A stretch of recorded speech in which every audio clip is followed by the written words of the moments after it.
হয়েছে, এই জেএমই হওয়াতে আপনার অনুভূতি কি? জি আলহামদুলিল্লাহ, আজকে আমি বিটেক আমাকে এমন একটা প্ল্যাটফর্ম দিয়েছে যেটা শুধু আমি হ্যাঁ আমার খুব পরিশ্রম তেমন কিছুই না, জাস্ট আমি কেনাকাটা করে ক্লাব মেম্বার হয়েছি, আমার ফ্যামিলি আত্মীয় স্বজন বন্ধু বান্ধবদেরকে জয়েন করেছি, তারাও কেনাকাটা করেছে, এইখান থেকে আমি অটো উপরে উঠেছি।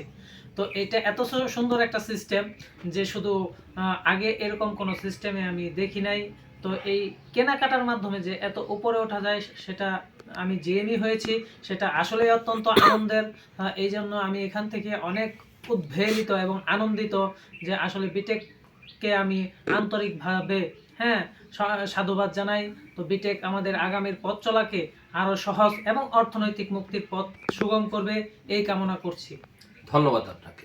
তো সুপ্রিয় দর্শক, শুনলেন আজকে আমাদের এহসানুল হক দীপু আঙ্কেলের বিটেক নিয়ে তার অনুভূতি। আমরা আবারও চলে আসবো কোনো একদিন কোনো একটা প্লেজে আপনার কাছে। সে পর্যন্ত ভালো থাকবেন, সুস্থ থাকবেন, বিটেকের সাথেই থাকবেন।